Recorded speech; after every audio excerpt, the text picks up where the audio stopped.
Yes ready.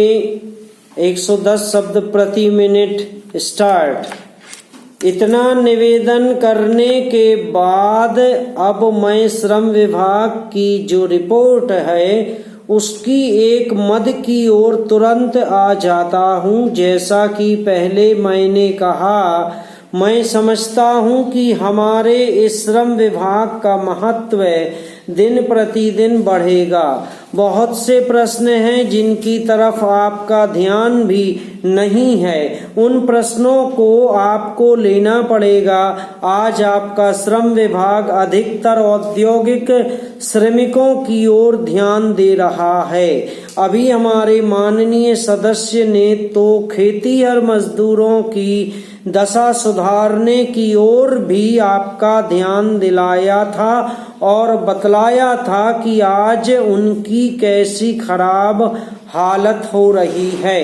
मैं उनसे पूरी तरह सहमत हूँ। हमारी सरकार का ध्यान देहाती श्रमिकों की ओर नहीं गया है, उनकी बड़ी बुरी हालत है। आपने उनकी दशा सुधारने के लिए क्या किया है? मैं पूछना चाहता हूँ कि जो लाखों और करोड़ों आदमी देहातों में बेकार बैठे हुए हैं, उनको मजदूरी और काम दिलाने के लिए आप क्या कर रहे हैं? करीब 7 लाख आदमी नौकरियों के लिए प्रार्थी हैं, जैसा कि रिपोर्ट में लिखा है। इनके अलावा कितने ही लाखों और करोड़ों आदमी देहातों में बेकार बैठे हुए हैं और कितने ही आधी बेकारी की हालत में हैं। और श्रम विभाग उन बेकारों और आधे बेकारों की संख्या पता लगाने में असमर्थ है। उनकी संख्या हमको कहीं नहीं मिलती है। मेरा निवेदन है कि हमारे देश में बेकारी बहुत अधिक है। जितना अधिक हम बेकारी को दूर कर सकें, उतना ही अधिक हम अपने देश और समाज को सुखी बनाएंगे।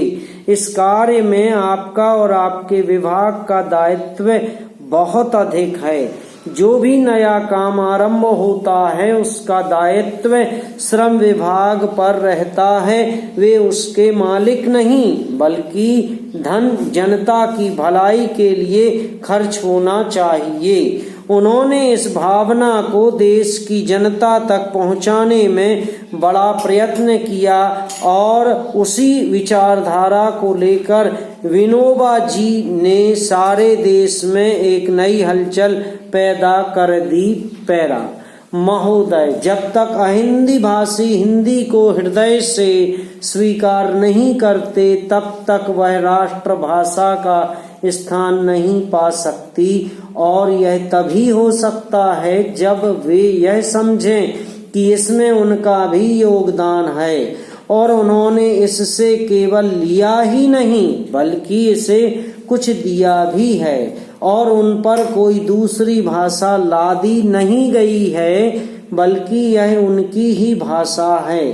मेरे कहने का अर्थ यह नहीं कि आप उनकी ही व्याकरण अपना लें।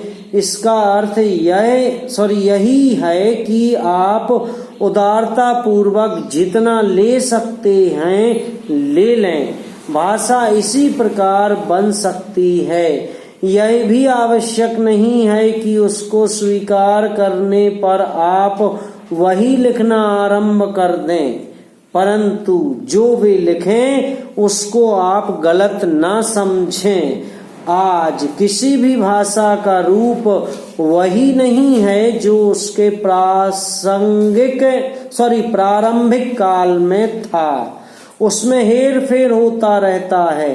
हिंदी के इतिहास में भी आपको यही बात मिलेगी।